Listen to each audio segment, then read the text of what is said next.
그다음에 이제 아까 이야기하실 때 약간의 뭐 승부욕이나 이런 것 때문에 아들들에게 보상도 필요하고 이렇게 말씀을 하셨는데 요즘 애들이 대부분 이제 보상으로 원하는 게 이제 때가 됐습니다. 뭐 게임 1시간, 뭐 스마트폰 30분 뭐 이런 거란 말이죠. 그렇죠. 근데 이제 저는 그렇게 생각 안 했는데 저도 게임을 굉장히 많이 했거든요. 근데 저는 이제 이렇게 공격적인 성향을 제 입으로 이런 말이 또 부끄럽지만 별로 안 나타내는데 게임이 정말 애들의 공격적인 성향을 키우는 걸까요? 이 영상을 보는 아빠들은 싫어하겠지만 근데 아빠들은 아마도 사회생활을 하시고 이미 주말에 쉬시면서 많이 하실 거예요. 네, 우리 어린 아들들한테 게임이 조금 조심하셔야 되는 이유는 네. 어른들처럼 뇌가 완성된 상태가 아니고 그렇죠. 뇌가 지금 현재 계속해서 발달하고 있는 시기예요. 거기다가 이제 뇌가 발달하는 데 있어서 결정적 시기라고 하는 게 있어요. 결정적 시기는 저는 이제 비유적으로 표현을 하기에는 문을 활짝 열어놓은 상태다. 이렇게 말씀을 드려요.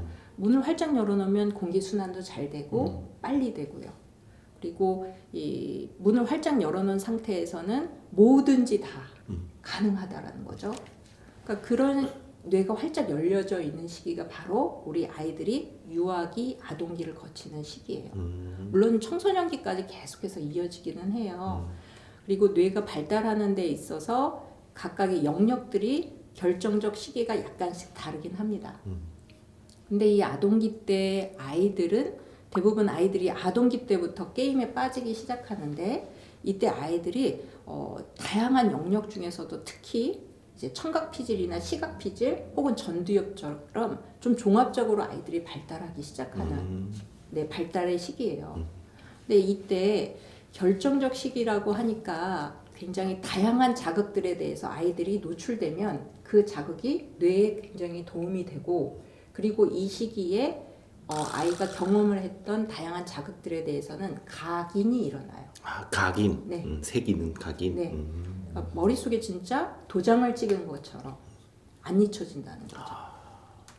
그리고 실제로 치매 할머니들 같은 경우에도 치매 노인분들을 연구를 해봐도 많은 기억들을 사라져도 이 결정적 발달의 시기에 학습했거나 배웠거나 들었던 것들은 안 잊혀지죠.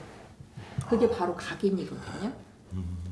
그런데 이 아동기가 결정적 시기가 있으면 그 동전의 앞뒷면처럼 다른 면은 민감함의 시기예요. 그렇죠. 그러니까 그 시기에 뭐든지 다 흡수할 수 있지만 그 뭐든지에 대해서 얘가 통제는 못해요. 그래서 이 시기에 나쁜 자극, 해로운 자극, 아이의 뇌 발달에 저해되는 자극들을 경험을 하면 이 뇌가 그대로 망가지고 그 나쁜 자극에 대해서 각인이 똑같이 일어나요. 그것도 이렇게 적극적으로 수용을 하게 되는 거죠. 그렇죠. 그런데 그거를 통제하는 기능이 이 전전두엽에 있거든요. 전전두엽이 이마하고 이마의 눈썹하고 눈썹 사이의 가운데 부분에 해당하는데요.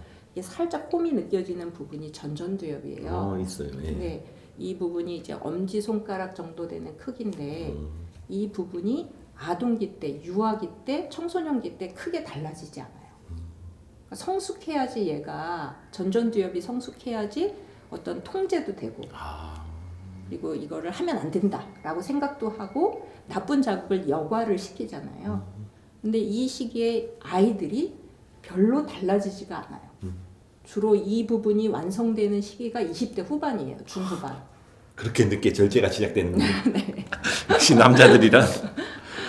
그러다 보니까 이 아이가 이 나쁜 자극, 이를테면 게임, 공격적인 게임, 뭐 모든 게임이 나쁘다고는 할 수는 없죠. 공격적인 게임 혹은 요새 아이들한테 좀 문제가 되고 있는 야한 동영상.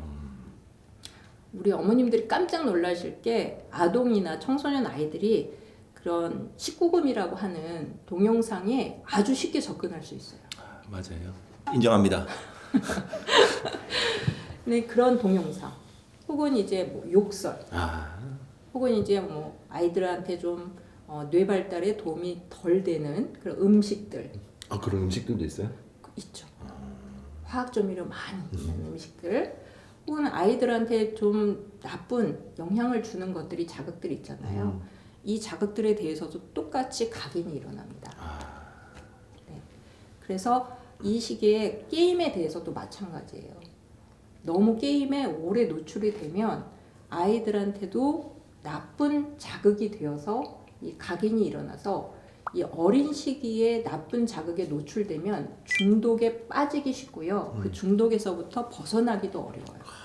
자기 절제가 아직은 안 되는 나이니까. 그러니까 술이나 담배 같은 경우에도 연구를 해보면 어린 시기에 노출될수록 중독에 이르기 쉽고 그 중독에서 벗어나기가 어려워요. 그러면 단도직입적으로 제가 한번 여쭤보면 네. 너 공부 2시간 하고 혹은 숙제 1시간 하고 게임 30분 이거는 굉장히 좋지 않은 습관이라고 볼 수 있겠네요. 근데 이제 아들들 같은 경우에는 네. 아들이 어리다라고 한다면 아직 네. 자기 통제나 자기 계획이 아직 형성되지 않았잖아요. 네네. 그럴 때는 이런 행동주의라고 얘기를 하는데 행동주의 심리학이라고 하는데 네. 이런 방법으로 아이가 무엇인가 보상을 받고 무엇인가를 해보고 라고 하는 연습을 시키는 거는 괜찮아요. 근데 그거에 너무 익숙해지면 또 안 되겠죠. 그럼 보상이 없으면 안 하게 될지도 그렇죠. 모르니까. 그러니까 장기적으로 볼 때 엄마가 너를 이거를 하게 해주는 거는 네가 잘해서 네가 계획을 잘 지켜서 뭐 이렇게 심리적으로 아이에게 자극을 주면서 하게 해주는 게 더 좋죠. 했어? 해. 우리 어머니 보고 계시죠? 너 1시간 했지? 그래. 이게 아니라 네가 잘- 약속된 걸 잘했기 때문에. 그렇죠. 그리고 게임을 좀 허용해 주시는 시간도 네. 단호하게 결정하실 필요가 있어요. 그러니까 이를테면 로체스터 대학교의 라이언 교수 팀이 연구를 해봤는데요. 네. 일주일 동안 20시간 이상을 게임에 노출되는 아동의 뇌를 연구를 해보니까 네. 마약 중독인 환자들 뇌와 크게 다르지 않다는 거예요. 하루에 3시간씩 한 건데. 그렇군요. 네. 마약 중독자들이 가지고 있는 뇌의 특질 중에 하나가 바로 뭐냐면 이 눈 뒤쪽에 있는 부분을 안화 전두엽이라고 하는데요. 네네. 이 안화 전두엽의 기능이 망가져요. 근데 안화 전두엽이 하는 기능은 바로 뭐냐면 현실과 비현실을 구분하는 기능을 해요. 근데 안화 전두엽이 그러면 결국 망가지면은 이 아이가 이게 실제인지 아닌지 구분이 안 된다는 거예요. 현실 감각이 없어지는 거네요. 그렇죠. 그래서 아이가 게임을 허용할 수 있는 시간에 대해서 정할 때 물론 어머니가 통보식으로 하시지는 말고 너 30분에 뭐 여기 이렇게 일방적으로 하시는 게 아니라 네가 일주일 동안 혹은 하루에 할 수 있는 시간은 얼마 정도면 좋겠어? 라고 했을 때 그건 너무 길다 라고 해서 사전에 합의를 먼저 보시는 게 좋죠. 아이도 사전에 미리 알고 있어야 자기가 지켜야 한다는 걸 알아요. 그런데 수동적으로 해 라고 한다면 이거는 내 룰이 아니라 엄마가 지시한 룰이잖아요. 이해했어요. 네, 그래서 뭐 약속을 할 때도 무엇인가를 할 때도 미리 사전에 같이 상의를 해서 그거에 대해서 지키지 않았을 때는 단호하게 철회를 하셔야죠. 너 할 거 하고 하기로 했는데 안 했으니까 안 돼. 약간 이런 식으로. 그래 알았어 그럼 오늘 하고 내일은 하지 마가 아니라는 거죠. 그렇게 허용하기 시작하면은 일주일 내내 허용하게 돼요. 그러면 다음 주는 그러면 게임 없어? 근데 절대 그렇지 그거 안 되죠. 네, 안 됩니다. 네. 그래서 오늘 안 되는 건 안 되는 거죠. 그리고 그 단호하게 하는 것에 대해서 사실은 위축될 수 있어요. 엄마 입장에서. 게다가 아들이 점점 크면서 애가 막 화를 내거나 아니면 와 이렇게 하면 엄마 입장에서는 막 이렇게 가슴이 두근두근거리고 겁이 나거든요. 그럴 때도 단호한 모습을 보여줘야 아이가 내가 잘못했구나 지켜야 하는 룰이구나 라고 하는 걸 알게 됩니다. 그러면 초등 한 2학년, 3학년 정도 되면 이제 엄마랑 아들이랑 어느 정도 합의해서 룰을 만들 나이가 이제 되면 네. 자, 너 집에 와서 뭐 예를 들어서 숙제 1시간 하면 게임 30분만 하는 거야. 몇 시부터 몇 시까지. 이런 식으로 아예 그냥 애랑 같이 룰을 만들어 가지고 뭐 어디에 붙여 놓는다든지 뭐 이렇게 하는 것도 괜찮은 방법. 붙여놓는 건 굉장히 좋죠. 왜냐하면 시각 피질이 발달해 있다고 했잖아요. 맞아요. 그래서 자주 보고 자기가 확인하고 그런 데 있어야지 아이가 기억을 하는 기억을 하죠. 남자애들 쉽네 진짜. 근데 만약에 애들 중에 게임에 너무 몰입된 애들 분명히 있을 거잖아요. 네. 그런 애들은 뭐 게임이 승부욕도 길러주고 뭐 좋게 말하면 그럴 수도 있겠지만 대부분 뭐 공격성 기록 남자애들 뭐 그냥 아기자기한 이런 게임보다는 막 이런 거 좋아하니까 공격성 기르고 막 이렇게 돼 있는데 그런 애들을 게임에서 조금 너 하면 안 돼 하지 마 이렇게 할 수는 없잖아요. 방법이 좀 있을까요? 저는 이제 그런 방법을 제안을 드렸는데요. 네. 우리 아들들을 위해서 요새 아주 바람직한 내용이 나왔더라고요. 코딩 교육.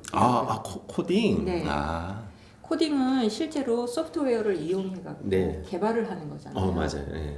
근데 아주 작은 수준, 아주 낮은 수준이라고 하더라도 아이가 자기가 원하는 게임을 만들어 보는 경험을 하면 이게 게임에 수동적으로 빠지는 게 아니라 자기가 능동적으로 통제할 수 있는 기능을 갖게 돼요. 그리고 그 아들들이 좋아하는 거잖아요. 사물, 게임, 그리고 시각적으로 보이는 거. 자, 그러다 보니까 코딩을 하면은 남자아이들이 여자아이들보다 훨씬 더 잘하죠. 잘하죠. 이거는 생물학적으로 밝혀진 거네. 그렇죠. 그러니까 남자애들이 분석적으로 막 이렇게 하는 게 코딩하고 어떻게 보면 궁합이 딱 맞아가지고 게임 좋아하는 애들한테 괜찮은 방법이네요. 네.